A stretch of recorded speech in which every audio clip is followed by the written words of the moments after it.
자, 다섯 번째는 관계 데이터 모델에 대해서 배워보도록 하겠습니다. 자, 우리가 이전에 데이터 모델링 측면에서 우리가 개념적 데이터 모델링을 위해서 바로 개체 관계 모델을 배웠었죠. 그러면 개념적 이후에 이제 논리적인 그런 데이터 모델로서는 바로 관계 데이터 모델을 배우게 됩니다. 그래서 이번에는 관계 데이터 모델이 무엇인지 그 개념과 그리고 릴레이션에 대한 개념, 키가 무엇인지 그리고 무결성, 제약 조건에 대해서 배워보도록 하겠습니다. 일단 관계 데이터 모델에 기본적인 개념이 있어요. 일단 우리가 개념적 구조를 논리적 구조로 이제 표현하는 그런 논리적 데이터 모델이라고 보시면 되겠는데 아까 일전에 얘기했던 것처럼 개념적 우리가 모델로서 그 개체 관계 모델을 만들었잖아요. 그런 개체 관계 모델을 통해서 이제 실제적인 논리적 데이터 모델을 만들어야 되는데 그 논리 데이터 모델로서 쓰이는 게 바로 관계 데이터 모델인 겁니다. 이 관계 데이터 모델은 하나의 개체에 대한 데이터를 하나의 릴레이션에 저장을 합니다. 자, 이렇게 제가 예제로 한번 표현을 했었는데요. 자, 보시면 이런 하나의 마치 테이블과 같은 모습을 한 이게 릴레이션입니다. 릴레이션. 릴레이션 당연히 이름이 있어야겠죠. 해당하는 릴레이션에 대한 이름. 그리고 릴레이션에는 기본 키에 해당하는 게 있습니다. 중요한 기본 키 개념도 배울 거고요. 그리고 이제 열과 행으로 구성이 되어 있는데 열은 이 릴레이션을 표현하기 위한 각각의 속성, 애트리뷰트들이라고 보시면 되겠고 그리고 이 행, 튜플은 이 릴레이션에서 실제적인 데이터 값을 표현하는 근데 물론 이 열의 기준에 맞춰서 속성의 기준에 맞춰서 이 행의 값이 이제 들어가 있죠. 자, 이런 구조로 되어 있는 게 바로 관계 데이터 모델입니다.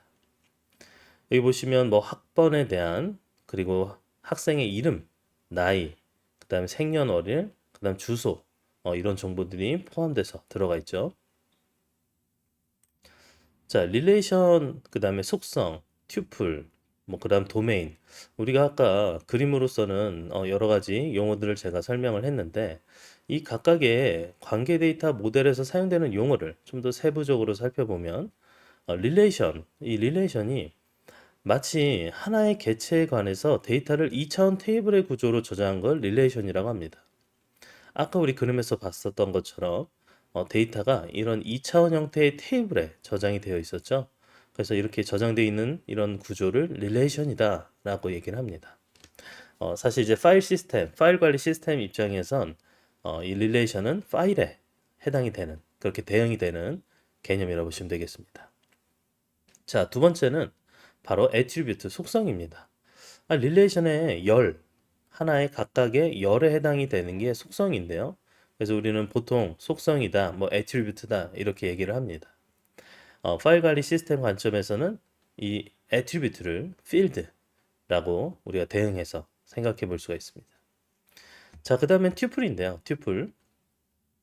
이 튜플은 릴레이션의 행에 해당이 됩니다. 각각의 행들. 근데 이 행도 파일 관리 시스템 입장에서는 레코드에 대응이 되는 구조입니다. 레코드. 자, 그 다음에 이제 도메인이란 개념이 있는데요. 자, 이 도메인이란 개념을 좀 이제 알아둘 필요가 있는데, 이 하나의 속성이 있으면 그 속성이 가질 수 있는 전체 모든 값의 집합이 무엇이냐? 이걸 우리는 도메인이다라고 얘기를 할 수가 있습니다. 이 속성 값을 우리가 입력 수정할 때 이런 적합성 판단의 기준이 되게 되어 있습니다. 이 도메인이. 그리고 일반적으로 속성의 특성을 고려해서 이 데이터 타입으로 정의를 하는데요. 속성이 어떤 특성을 가지고 있느냐에 따라서 데이터 타입을 결정할 수 있는 그런 요소가 되겠죠. 그래서 뭐 속성 값을 보니까 주로 어디서부터 어디까지의 숫자로 이루어져 있다. 그럼 그 숫자를 입력되게 만들어야 되겠고 아니면 실수값으로 돼 있다. 그러면은 실수값 형태로 표현을 해야 되겠죠. 그래서 결국엔 이 값이 가질 수 있는 이 속성이 가질 수 있는 모든 값의 집합을 도메인 형태로 우리가 저장하고 표현할 수가 있습니다. 자, 그 다음에 또 알아둘 어떤 용어가 있는데 바로 널이라는 개념이 있습니다. 널. 자, 널은 뭐냐면 아직 모르는 즉 이 해당하는 값이 없어요. 그러니까 값이 없다는 뜻이죠. 그러니까 우리가 이 어떤 값을 데이터가 없네라고 했을 때 그 데이터가 없다라는 뜻으로 0을 넣는 게 데이터를 없다란 말일까요? 아니, 0은 0 자체로도 값의 의미를 가지잖아요. 그래서 0은 대체할 수가 없습니다. 아니면 빈값을 넣으면 뭐 해당 없음이 될까요? 빈값을 넣으면 그것도 아니죠. 빈값은 값이 비어 있다라는 의미가 되겠습니다. 근데 그 의미와 다르게 값이 없다. 즉 아직까지 입력이 되지 않았거나 값을 가지고 있지 않다. 없다라는 뜻을 가지는 게 바로 널입니다. 자, 그래서 잘 알아둘 필요가 있고요. 그 다음에 이제 차수입니다. degree. 이 하나의 릴레이션에서 속성 전체 개수를 이제 degree라고 합니다. 그래서 그 해당하는 속성이 얼마나 많이 있느냐, 릴레이션에. 그 릴레이션의 속성의 개수가 얼마나 되는지가 결국엔 degree, 차수의 개념에 대응이 됩니다. 자, 그 다음에 카디널리티인데요. 이 하나의 릴레이션에서 튜플의 전체 개수가 몇 개냐, 이게 바로 카디널리티에 해당이 됩니다. 우리가 릴레이션 하나에 튜플을 여러 개 넣을 수 있지만 그 튜플의 전체 개수가 몇인지가 결국엔 카디널리티 값을 의미하게 되어 있습니다. 자, 그래서 우리가 좀 정리를 하자면 이 릴레이션의 구성에 대해서 알아볼 필요가 있습니다. 구성. 이 릴레이션은 이제 스키마, 릴레이션 스키마라고 하는 릴레이션의 논리적 구조가 있어요. 이 논리적 구조, 여기에 뭐가 포함이 되냐면 이 스키마 안에 릴레이션의 이름, 릴레이션의 이름이 무엇인지, 그리고 릴레이션에 포함된 속성, 모든 속성의 이름, 즉 이름과 릴레이션에 존재하는 모든 속성 이름을 가지고 이 스키마가 정의가 됩니다. 그래서 보통은 이런 식으로 할 수 있죠. 고객이라는 릴레이션에, 이게 이제 이름이죠. 고객이라는 릴레이션에 고객 아이디, 고객 이름, 나이, 등급, 직업, 적립금, 이렇게 속성에 대한 이름을 넣어서, 즉 이거 하나가 어떻게 보면은 스키마의 정보입니다. 릴레이션의 스키마에 해당하는 정보. 그래서 고객이라는 릴레이션에 들어간 모든 속성이 같이 포함된 형태의 정의를 내리고 있죠. 그리고 릴레이션 스키마는 릴레이션 내포라고도 합니다. 인텐션, 그 릴레이션 인텐션이라고도 표현을 할 수 있습니다. 그리고 이 릴레이션 스키마 자체는 정적인 특징을 가지고 있습니다. 정적인 특징. 왜냐면 스키마는 이제 한번 정해지면 사실 이제 뭔가 변경시키거나 하는 게 가능하지만 이제 빈번하게 이루어지지 않고 한 번 이렇게 구성된 대로 계속 운영에 사용되는 케이스가 많습니다. 그래서 이 릴레이션 스키마는 정적인 형태의 특징을 가지고 있다라고 보시면 되겠습니다. 자, 그 다음에 릴레이션의 인스턴스입니다. 인스턴스. 자, 어느 한 시점에 릴레이션에 존재하는 튜플들의 집합. 우리가 뭐 질의하는 시점이든 우리가 바라보는 시점에 이런 릴레이션에 현재 존재하는 튜플들이 여러 개 있을 텐데 그 집합을 우리는 릴레이션의 인스턴스다라고 얘기합니다. 그래서 얘는 릴레이션의 그 인스턴스 개념은 우리 내포, 인텐션의 개념이 스키마였다면 얘는 익스텐션, 외연에 해당하는 이 개념이 바로 릴레이션 인스턴스입니다. 물론 이 릴레이션 인스턴스는 외적인 그리고 동적인 특징을 가지고 있습니다. 외연, 동적인 특징을 가지고 있는데, 자, 이게 왜냐면 이 동적인 특징 계속 바뀌어요. 이게 운영 시마다 새로 추가되고 변경되고 바뀌는 게 자주 빈번하게 일어납니다. 그래서 동적인 특징을 가지고 있다라고 보시면 되겠습니다. 자, 아까 우리 그림으로 전체 한번 살펴봤었는데 그림으로 치자면 이 부분이 릴레이션 스키마입니다. 뭐 여기 보면은 스튜던트 아이디, 스튜던트 네임, age, 그다음에 date of birth, 그다음에 address. 이게 바로 스키마에 해당이 되죠. 이 부분이. 그다음에 릴레이션의 인스턴스는 뭐냐? 이 인스턴스 지금 현재 여기 예제로는 3개가 있지만 이 3개가 사실 동적이죠. 더 추가될 수 있고 삭제될 수 있고 추정될 수 있습니다. 그래서 이 릴레이션 인스턴스로 이렇게 구성이 되어 있고요. 자, 그 다음에 데이터베이스 구성 측면에 대해서 자, 데이터베이스 스키마, 그 다음 데이터베이스 인스턴스 이렇게 구분을 할 수가 있는데요. 데이터베이스 스키마는 지금 현재 이 데이터베이스의 전체 구조를 나타내는 정보가 여기 바로 데이터베이스 스키마에 있습니다. 그래서 데이터베이스를 구성하는 뭐 릴레이션 스키마의 모음이 바로 데이터베이스 스키마가 됐습니다. 여러분 아까 우리 릴레이션 스키마 있었잖아요. 릴레이션 스키마가 각각의 릴레이션마다 존재하는 스키마인데 그 전체 릴레이션의 스키마를 모으면 그게 바로 데이터베이스 스키마가 되겠습니다. 그리고 데이터베이스를 구성하는 릴레이션 인스턴스의 모음이 결국엔 모든 릴레이션 인스턴스를 다 모아서 그거를 우리는 데이터베이스의 인스턴스다라고 이야기를 할 수가 있겠습니다. 자, 그림으로 보자면 이렇게죠.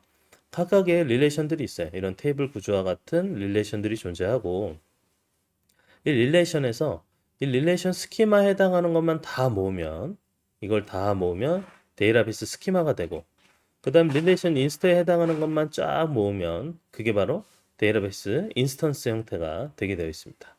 자, 이런 구성을 이해하신 다음에 넘어가면 좋습니다. 자, 그 다음에는 릴레이션의 특성인데요. 특성. 이 릴레이션 특성에 이 튜플에 대해서 이 유일성이라는 특성이 있습니다. 그러니까 하나의 릴레이션에는 동일한 튜플이 존재할 수 없다라는 튜플의 유일성을 이제 특성으로 가지고 있어요. 네, 그래서 이제 유일성을 기억하시고 그 다음에 튜플에 무순서가 있습니다. 무순서. 이 튜플 사이의 순서는 무의미하다. 순서에는 의미가 없다. 그래서 하나의 릴레이션에서 튜플 사이에 어떤 순서가 물론 이제 뭐 저장을 먼저 했거나 뭐 이런 존재는 순서에 대한 존재는 있을 수 있지만 순서 자체가 의미가 있지는 않다라는 거예요. 무의미합니다. 그 다음에 또 이제 고려해야 될 게 바로 속성의 무순서입니다. 속성들도 사실 뭐 들어간 순서가 있겠죠. 정의된 순서에 어떤 순서가 있겠지만 이 릴레이션 상에서 특성으로는 속성 사이의 순서는 의미가 없습니다. 네, 속성 사이의 순서는 의미가 없다. 자, 그 다음에 속성의 원자성인데요. 이 속성 값으로 원자값만 사용을 할 수가 있습니다. 속성 값으로는 원자값만 사용을 할 수 있다. 그래서 속성에 대해서 이 원자성을 가져야 되는 게 이제 중요한 또 특성 중에 하나입니다. 자, 그 다음에는 키인데요. 키라는 개념.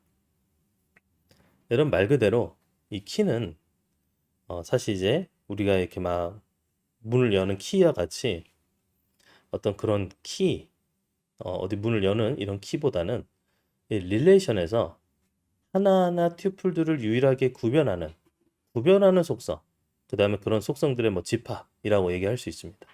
즉, 우리가 특정 문에만 적합한 키가 존재하잖아요. 그런 것처럼 이 릴레이션에서도 특정 튜플들을 유일하게 구별하고 구분할 수 있는 이런 속성이 무엇이냐? 이게 바로 키라는 개념입니다. 그럼 이 키가 가지고 있는 특성은 무엇일까?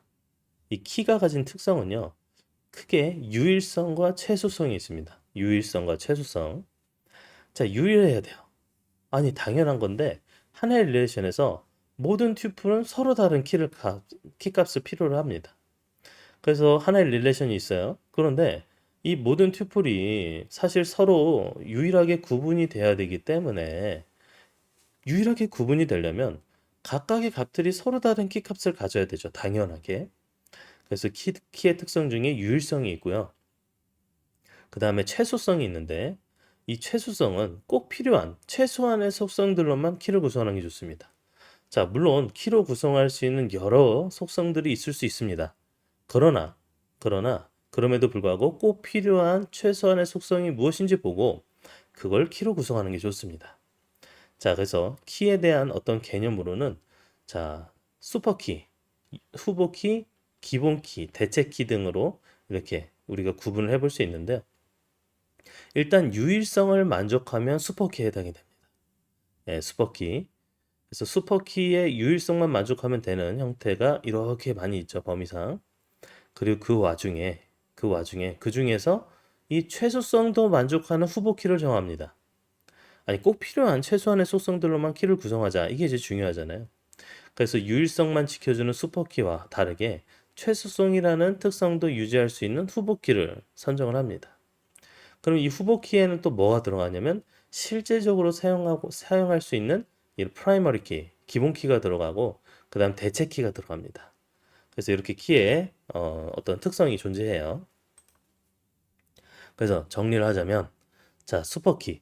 일단 유일성만 만족하면 된다라고 제가 얘기했어요. 그래서 유일성을 만족하는 속성 혹은 속성들의 집합을 이건 슈퍼키다 라고 얘기할 수 있고, 예를 들어 고객 릴레이션이라고 치면 고객 릴레이션의 슈퍼키에 해당이 되는 건 이제 고객 아이디, 그 다음 고객 아이디만 아니라 고객 아이디 플러스 고객 이름도 할 수 있죠.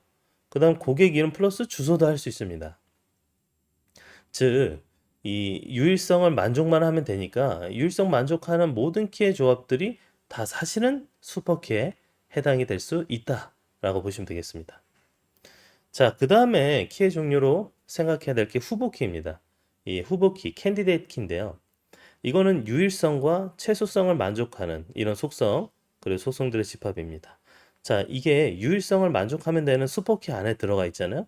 그런데 여기에 또 하나 만족해야 될 게 바로 최소성입니다. 그래서 최소성, 미니멀리티를 이게 만족하냐 아니냐, 이게 바로 후보키의 어떤 기준이 되는데, 예를 들어서 고객 릴레이션을 이제 기준으로 후보키를 우리가 찾으면 고객 아이디, 여러분 아이디가 같은 사람이 있나요? 이 아이디만으로도 사실은 이 유일성과 최소성을 다 만족할 수가 있습니다. 그리고 그 외에 이제 고객 아이디랑 뭔가 더한 거 있죠. 고객 아이디랑 고객 이름, 아까 더한 거. 이런 건 빠집니다. 왜냐? 최소성을 유지해야 되기 때문에 당연히 고객 아이디가 만족을 하니 고객 아이디와 고객 이름도 같이 결합하는 게 만족하겠죠. 그래서 슈퍼키에는 해당이 되지만 후보키에는 선정이 되기 어렵습니다. 그래서 제외가 됐고, 그 다음에는 고객 이름과 주소가 있는데 고객 이름에다가 주소를 더하면 그걸 유일하게 보장하는 것뿐만 아니라 최소성도 사실은 유지할 수는 있죠. 그래서 후보키에는 고객 이름과 주소의 결합도 포함이 되어 있습니다. 자, 그 다음에는 이제 기본키인데 프라이머리 키. 이게 후보키 중에서도 이제 기본적으로 사용하기 위해서 선택되는 게 바로 프라이머리 키입니다. 자, 후보키 중에 이거를 키로 하는 게 좋겠다. 예를 들어서 기본 키로는 고객 아이디. 고객 아이디는 아이디 단일 어떤 속성값만으로도 모든 튜플을 구별할 수 있는 그런 형태, 유일성을 만족하고 그 다음 다른 것과 결합되지 않고도 아이디만으로도 최소성을 만족하면서 동작 가능하니 이게 바로 프라이머리 키가 되는 겁니다. 자, 그래서 이제 고객 릴레이션에서는 고객 아이디가 기본 키가 되고, 그 다음에 대체 키가 있어요. 알터네이트 키예요. 이거는 기본 키로는 선택받지 못했던 그런 후보 키. 기본 키로는 안 됐어요. 선택되지 못했지만 대체할 수 있을 만한 그런 대체 키로 고객 이름과 주소에 대한 그런 형태로 키를 구성할 수는 있죠. 자, 그 다음에 외래 키인데요. 이 외래 키는 다른 릴레이션의 기본 키를 참조해야 돼요. 자, 우리가 지금 다루는 게 관계 데이터베이스입니다. 관계 데이터 모델이에요. 즉, 릴레이션과 릴레이션 사이에 관계를 가지고 있습니다. 그렇다면 다른 릴레이션의 기본 키를 참조할 수 있거나 뭐 속성, 그런 속성이거나 속성들의 집합이면 릴레이션 간의 관계를 표현할 수 있죠. 예, 그 관계에 따라서 결국은 외래 키로 연결하게 돼 있는데 그냥 단순히 연결된 게 아니라 이 릴레이션들 간에 같이 뭐 조인을 한다거나 결합해서 뭔가 이제 표현하는 게 가능하거든요. 그래서 이 릴레이션 간의 관계를 표현할 수 있는 이 기준은 바로 외래키에 해당이 됩니다.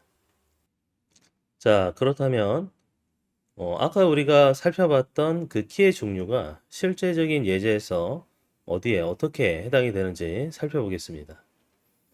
자, 보면은 이렇게 릴레이션이 두 개 있는데 지금 현재 이 그 스튜던트 릴레이션과 커스 릴레이션에 대해서 지금 여기에 해당하는 기본 키, 우리가 관계 데이터 모델에서 맨 앞에 있는 속성 이렇게 밑줄 그은 게 이게 바로 기본 키에 해당이 되는데요. 바로 이 부분 스튜던트 아이디가 우리 이 기본 키에 해당이 됩니다. 이 프라이머리 키죠.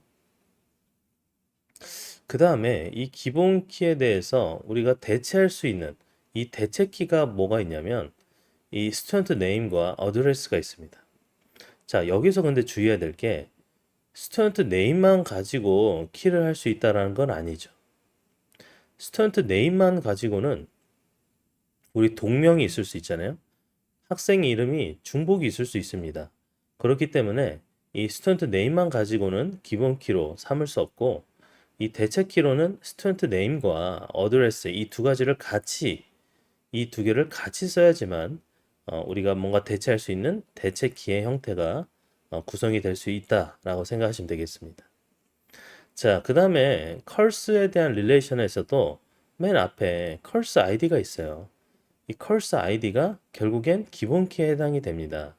그래서 이 컬스 아이디 밑줄 그어져 있죠. 그래서 기본 키다. 그러면 도대체 외래 키는 무엇이냐? 외래 키는 이 스튜던트 릴레이션과 컬스 릴레이션을 이어줄 수 있는 연결 가능한 그런 형태여야 됩니다. 그래서 스튜던트 아이디에 이 현재 존재하는 이 스튜던트 릴레이션에 존재하는 이 스튜던트 아이디에 해당하는 이 모든 속성 값을요. 이 컬스 릴레이션에도 동일하게 가지고 있습니다. 여기에도 이제 스튜던트 아이디가 있죠. 근데 이 스튜던트 아이디는 이 스튜던트 릴레이션과 컬스 릴레이션을 연결할 수 있는 이 외래키 형태로 여기에 존재하는 겁니다. 그러니까 연결 가능한 키 값으로. 그러면 우리가 이 두 개의 릴레이션, 스튜던트와 컬스의 릴레이션을 이 스튜던트 아이라는 기준으로 연결해서 조회하는 게 가능한 겁니다. 그래서 이게 이런 연결 가능한 키를 외래키다 라고 이해하시면 되겠습니다.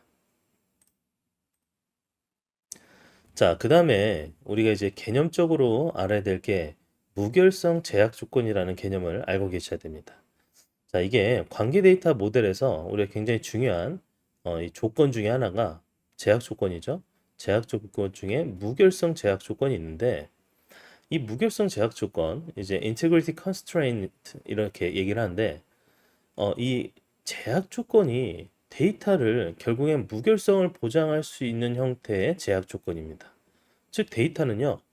이 무결성을 보장해 줘야 되고 그다음 일관된 상태로 유지할 수 있게 해주는 그런 규칙이 바로 무결성 제약 조건에 해당이 되고요. 여기에서 이제 무결성이 뭐냐? 그러니까 결함이 없어요. 결함이 없는 상태. 이거를 데이터에 결함 없는 상태가 바로 무결성이라는 형태로 우리가 표현을 할 수가 있습니다.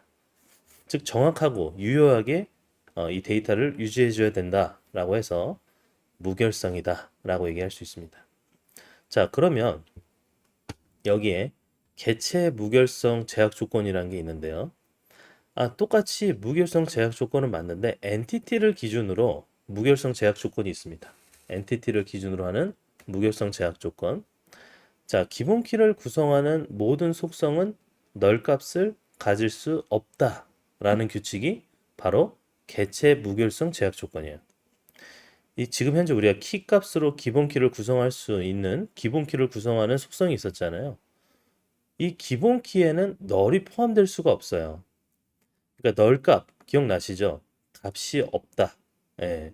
이 널 값을 가질 수 없다라는 규칙. 이게 바로 무결성 제약 조건 중에 개체 무결성 제약 조건에 해당이 됩니다. 자, 그 다음에는 참조 무결성 제약 조건인데요. 이 참조 무결성 제약 조건은 우리가 그 다른 릴레이션을 참조하기 위한 즉 릴레이션과 릴레이션을 연결할 수 있는 그래서 연결을 기준으로 할 수 있는 외래키를 우리가 이제 선정을 했었잖아요. 이 참조 무결성 제약 조건은 외래키는 참조할 수 없는 값을 가질 수가 없다라는 규칙입니다. 아니 외래키라는 게 결국엔 연결을 해야 되는데 아니 키로는 존재하지만 외래키로는 존재하지만 그 키 값이랑 연결된 참조할 수 있는 값은 없어요. 네, 그러면 안 되겠죠. 그럼 무결성이 깨지겠죠. 결함이 있는 거잖아요, 한마디로. 그래서 이 무결성 제약 조건의 참조 무결성 제약 조건은 외래키가 참조할 수 없는 값을 가질 수 없다라는 규칙입니다. 자, 그래서 우리가 예제로 살펴보면 이렇습니다. 자, 개체 무결성 제약 조건은 자, 이 널 값을 기본 키가 가질 수 없다라는 거예요. 여기 보면 이렇게 학번이 널이에요. 여러분 학번이 널일 수가 있어요. 학번이 널인데 어떻게 학생 정보가 들어갈 수 있겠어요? 그래서 이런 것들이 이제 굉장히 중요한 개체 무결성 제약 조건에 해당이 됩니다. 기본 키에 널이 있다. 네, 이거를 딱 보는 순간 이건 개체 무결성 제약 조건을 위반하는 케이스다 라고 생각하시면 되겠고 그 다음 참조 무결성 제약 조건이 있어요. 이 참조 무결성 제약 조건은 아까 얘기했던 것처럼 스튜던트 아이디는 스튜던트 릴레이션과 연결할 수 있는 외래키인데 이 외래키에 특정 값이 있는데 이 값에 해당하는 학생이 없어요. 지금 현재 이 값들의 이 학번, 특정 학번이 정보가 있는데 이 정보가 학생에 연결이 안 된다. 여러분 되게 희한한 일이죠. 강의에 누가 수강 신청한 강의 리스트에는 있는데 그 해당하는 수강한 학생의 학번을 따라서 학생 정보를 보려 했더니 학생은 없어요. 학번은 있지만 학생이 없어요. 이게 이상한 거죠. 그래서 이게 바로 또 무결성, 참조 무결성 제약 조건에 해당하는 케이스입니다. 자, 그래서 정리하자면 우리가 이번 그 섹션에서는 관계 데이터 모델이 무엇인지 살펴봤습니다. 그래서 우리가 개체 관계, 개념적 모델의 결과로 논리적 데이터 모델을 구성하기 위해서 이제 관계 데이터 모델이라는 개념을 배웠고, 그리고 거기서 사용되는 릴레이션이 무엇인지, 그 다음 키라는 게 무엇인지, 그리고 지금 이런 제약 조건, 무결성을 유지하기 위한 제약 조건은 무엇인지를 함께 살펴봤습니다.